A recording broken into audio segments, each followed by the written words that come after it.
Hello, hello à tous, bienvenue aujourd'hui pour ces guidances relationnelles, sentimentales, amoureuses du mois de juin 2023. Je vous rappelle que c'est un tirage général qui ne va pas parler à tous de la même façon, donc prenez bien ces messages avec beaucoup de discernement et un petit peu d'amusement. On n'est pas en train de faire de la chirurgie cardiaque ici sur YouTube. Donc prenez uniquement les messages qui vibrent avec ce que vous vivez. N'hésitez pas à adapter mon vocabulaire à votre situation pour avoir des messages plus précis. Je vous recommande, comme d'habitude, de regarder la vidéo de votre signe ascendant, de votre signe vénusien et lunaire, si vous les connaissez, afin d'avoir de plus amples détails et pourquoi pas recevoir d'autres messages qui peut-être vous parleront davantage. Dans la barre d'infos, vous trouverez mon adresse email si vous désirez des renseignements pour les tirages personnalisés. Vous trouverez également différents liens qui vous mèneront vers les guidances que j'ai effectuées pour votre signe récemment, notamment quelle est la bonne surprise qui vous attend en juin 2023. Vous retrouverez également la guidance générale de votre signe pour juin et également les messages de vos guides que je viens de poster. Voilà, on se retrouve dans quelques instants pour votre signe. N'oubliez pas de liker, de partager, de commenter, de vous abonner si ce n'est pas déjà fait pour me soutenir. Vous savez que les algorithmes aujourd'hui prennent de plus en plus de place. Sans vos likes, sans vos commentaires, je suis dans le noir et j'aime bien la lumière au minimum pour atteindre les personnes qui ont besoin de ces messages. Je vous remercie en tout cas de votre soutien et de votre aide. Place à votre signe. À tout de suite. Hello, hello les amis Sagittaires, ascendant Sagittaire, signe lunaire ou vénusien en Sagittaire. Bienvenue pour cette guidance sentimentale, relationnelle, amoureuse du mois de juin 2023. Je dis relationnel pour toutes les personnes qui s'en foutent de l'amour et qui ont plus d'interrogations, par exemple, sur une relation amicale, sur une relation familiale, sur une relation professionnelle qui leur importe, leur réseau, etc., etc. Ça peut vous parler également de ça, de votre façon affective de vous lier avec les autres. Alors, n'oubliez pas de liker la vidéo, de partager, de vous abonner, bien sûr. On commence avec l'énergie principale ici de cette carte, le monde inversé. Je rappelle quand même que ça peut parler à certains Sagittaires dès à présent et parler à d'autres un peu plus tard dans le mois, donc n'hésitez pas à revenir, hein, si jamais ça ne vous parle pas pour l'instant. Le monde inversé. Il y a deux choses avec ce monde inversé. En général, ça nous parle d'un retard dans l'achèvement de quelque chose ou d'un changement total. Hein. C'est soit un retard, soit quelque chose qui est beaucoup plus... quelque chose qui s'effondre et qu'il va falloir totalement reconsidérer.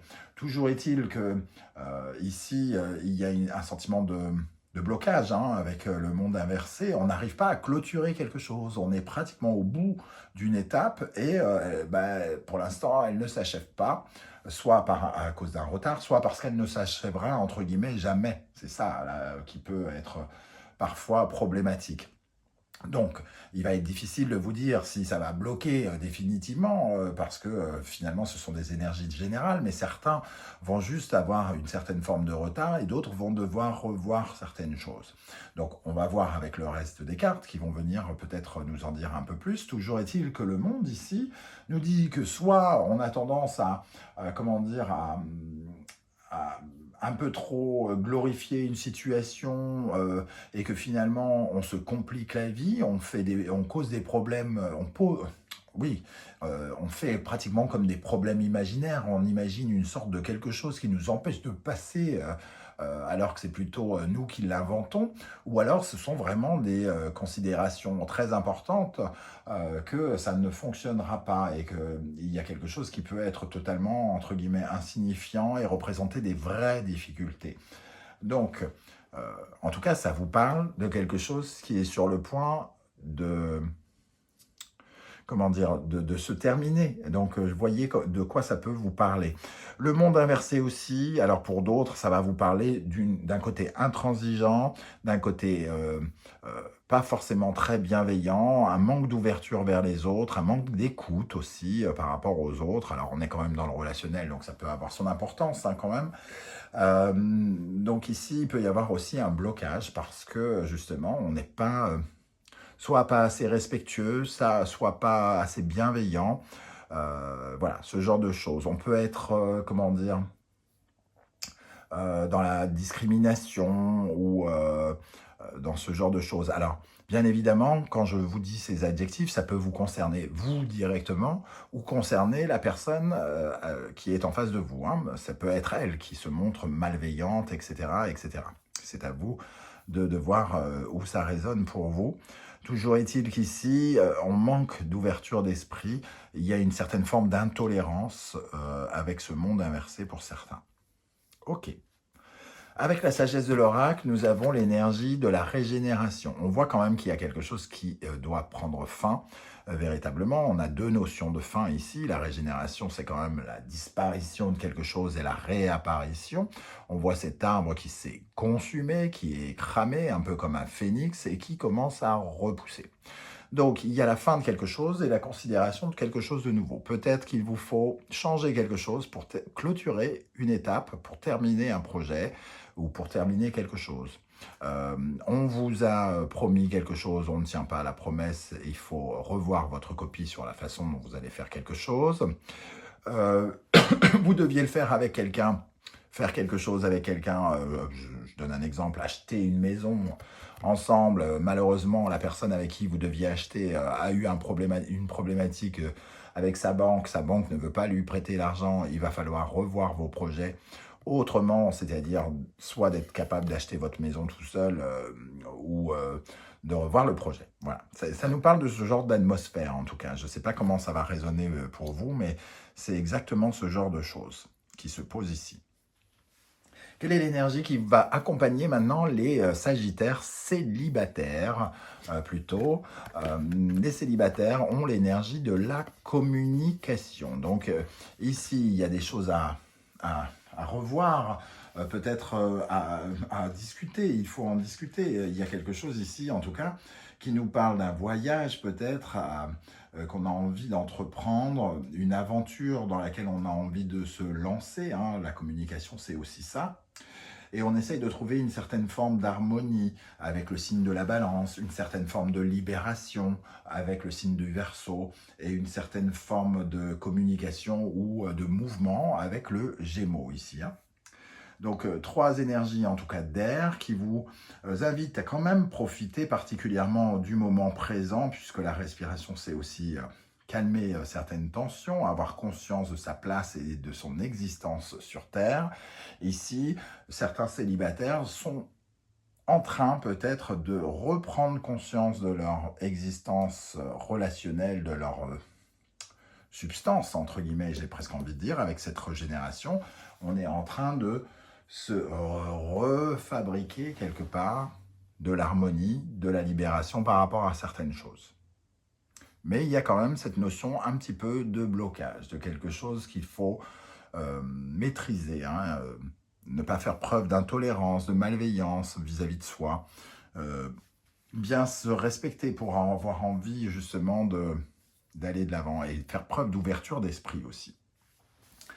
Pour les sagittaires en couple ou casés ou je ne sais quoi, nous avons le nœud nord, le but de la vie. Donc, avec cette énergie du nœud nord, on parle, le nœud nord, c'est ce qui correspond justement au but de notre vie, hein, c'est l'endroit où nous sommes censés aller, donc ça nous parle de notre karma, de notre finalement un petit peu de notre destinée, de quelque chose qui parle de liens aussi karmiques pour certains. Venir au bout de quelque chose qui est karmique, avoir confiance en sa destinée, et c'est aussi donner du crédit aux autres, donner la parole aux autres, travailler avec les autres, travailler sur sa sécurité émotionnelle. Donc ici, ça peut concerner certains couples qui manquent d'ouverture par rapport à leur partenaire ou quelque chose comme ça, ou leur ancien partenaire, je ne sais pas ce qui vous lie, hein, mais il y a cette notion ici d'être peut-être plus généreux, d'être plus charitable, de sentir des énergies plutôt de chance que de mauvais sort ou quelque chose comme ça. À quelle énergie vous allez tourner le dos à mi-sagittaire pendant le mois de juin? Le valet de bâton, un nouveau projet, des nouvelles qui sont peut-être pas forcément celles que vous attendez ici, puisque vous étiez prêt à vous lancer et j'ai l'impression qu'il y a un projet qui demande à être corrigé, revu. Il y a un nouvel élan ici. Est-ce qu'on est obligé de tourner le dos à ce nouvel élan ou trouver une autre façon de se lancer? En tout cas, ça nous parle de cette motivation. Il y a peut-être une motivation à revoir, une façon de s'élancer, un enthousiasme qui s'essouffle pour en créer un autre, par exemple. Quel sera votre état d'esprit, les amis Sagittaires, pour aborder le mois? Le soleil, donc on essaye de comprendre, on essaye de s'ouvrir, on essaye de canaliser ses énergies, de s'affirmer aussi, de rayonner, de briller. De ne pas rester aveugle par rapport à une situation, hein, parce que cette carte, avec le monde inversé, elle peut résonner à inverser aussi, hein, quelque part. Donc, ne pas être aveuglé par son ego, ne pas être aveuglé par les trucs clinquants, genre bling-bling, qui vous en foutent plein la vue, mais qui, finalement, ne sont pas tout ce qui brille n'est pas d'or, comme on dit. Donc ici, il y a quelque chose à travailler là, ici, sur la façon de porter son regard sur quelque chose, sur la compréhension que l'on peut avoir par rapport à sa libération ici, pour pouvoir enfin se régénérer et aller soigner, finir de soigner quelque chose chez les célibataires et chez les couples ici, de faire attention soit à l'orgueil, de faire attention à une mauvaise vision ou une mauvaise compréhension d'une situation qui vous éloignerait de votre, ici, de quelque chose, hein, du but de votre vie finalement. Quelque chose qui ne vous ressemble pas. Ici, il y a peut-être quelque chose qui ne ressemble pas à vos valeurs, à ce qui vous êtes. La personne qui est en face de vous donne l'impression que vous n'êtes pas, peut-être pas à votre juste place, où il y a quelque chose qui... Voilà. Il y a une attitude importante qui va déterminer si c'est bloqué à tout jamais ou si c'est juste un simple retard. Ici, nous avons deux cartes qui sont tombées avec le soleil. Nous avons le monde qui revient ici et le 10 d'épée. Donc, c'est vraiment la fin d'un cycle, hein, des éclaircissements sur la fin d'un cycle et qui peut être un peu plus problématique. C'est quelque chose qui a été, en tout cas, compliqué à gérer, qui a pu vous faire ressentir beaucoup de peine, un sentiment de trahison, un sentiment de mal-être, de prise de tête ou quelque chose comme ça. Il est question véritablement de renaître de ses cendres, hein, ici, de se régénérer. Donc, c'est une étape importante pour vous, les Sagittaires, j'ai l'impression. Qu'est-ce qui vient en face de vous? Alors, qui peut représenter les énergies ou alors représenter la personne avec qui vous vivez si vous êtes en couple, votre compagnon, compagne ou petit ami, etc. Nous avons la mort. La mort et la renaissance. On a encore cette notion ici de tourner une page, de lâcher le passé, par obligation ou par choix, pour essayer d'atteindre le meilleur, j'ai l'impression quand même, parce qu'on a envie de s'épanouir, on a envie d'être heureux.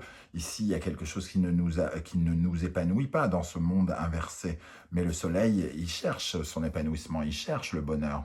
Et la mort dit, les circonstances vont vous dire, bon, il faut que je change quelque chose, il faut que je raye quelque chose de la carte, il faut que je raye cette situation, ce comportement, que je raye cette promesse, que je raye cette personne, que je passe à autre chose. Et ici, nous avons le 8 d'épée. Donc, c'est une fin quand même qui vous frustre ou qui crée une certaine forme d'anxiété. Une fin qui peut-être vous donne le sentiment que vous n'allez pas réussir quelque chose, que vous êtes un peu prisonnier, les yeux bandés et attaché comme cette femme ici. Hein, le 8 d'épée, il va falloir se débattre, faire preuve de beaucoup d'intelligence face à ce bouleversement, j'ai l'impression. Comment les choses vont évoluer pour vous? Le chariot, il va falloir reprendre le contrôle de ce chariot qui peut-être part à volo, qui vous semble un peu bancal, qui vous semble vous désorienter ou se diriger dans une mauvaise direction. De canaliser votre énergie ici en réactivant quelque chose et en reprenant les rênes d'une situation.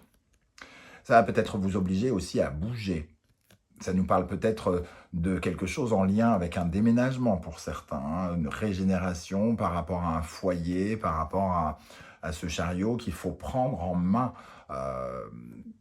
des énergies qu'il faut canaliser.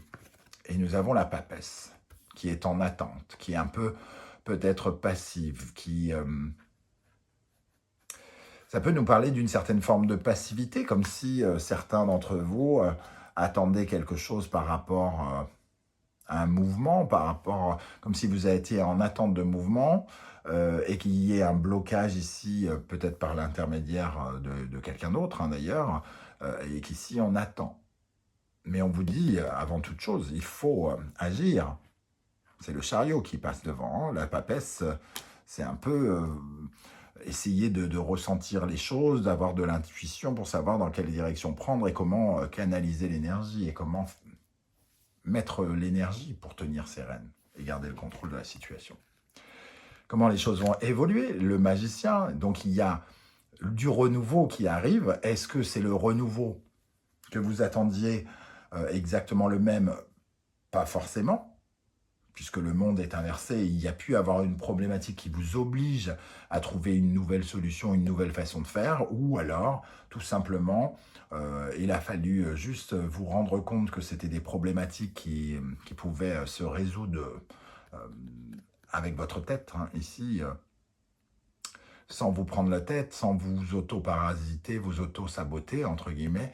En tout cas, il y a la nouveauté qui arrive ici, avec le 2 d'épée, qui vous oblige à faire certains choix, à prendre certaines décisions qui ne sont peut-être pas faciles à prendre, hein, puisque vous n'avez finalement pas la certitude de prendre le bon choix. Ici, il peut y avoir une certaine forme de dualité, d'hésitation dans le choix à prendre pour vous et pour votre couple. On sent en tout cas qu'il y a quelque chose qui vous pousse à faire un choix de chemin, à prendre une route, à avoir un nouvel éclairage. Vous pouvez avoir plusieurs solutions, entre guillemets. Il va vous falloir peut-être sélectionner la bonne solution. La bonne intelligence, entre guillemets aussi, puisque c'est l'épée. En synthèse de ce tirage, nous avons l'énergie de la force. La force, ça peut nous parler de canaliser ces énergies, hein, déjà, de ne pas laisser une situation peut-être exploser. C'est pour ça que le monde représente un peu deux situations, un blocage extrêmement ponctuel ou un blocage total. Ça dépend de l'énergie que l'on met dedans. Est-ce que c'est une barrière, un mur infranchissable qui se met devant la fin de quelque chose et qui nous empêche de clôturer?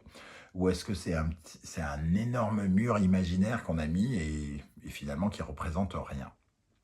Ici, en tout cas, ça vous demande de l'énergie, de faire des efforts. Il y a des efforts à déployer ce mois-ci, semble-t-il, dans votre jeu, mais il vous faut retenir votre irritabilité, votre colère, ne pas faire exploser quelque chose. Sinon, la barrière sera insurmontable. Et le 9 d'épée, on voit que c'est des énergies ici qui vous empêchent limite de dormir, donc il y a quelque chose quand même qui vient un peu vous parasiter. Il y a la notion de tu n'y arriveras pas, mais ce n'est pas forcément des notions qui vous appartiennent, c'est un peu comme si les gens autour de vous avaient tendance à vous minimiser, à minimiser votre pouvoir justement ici, et vous pouvez surpasser cela.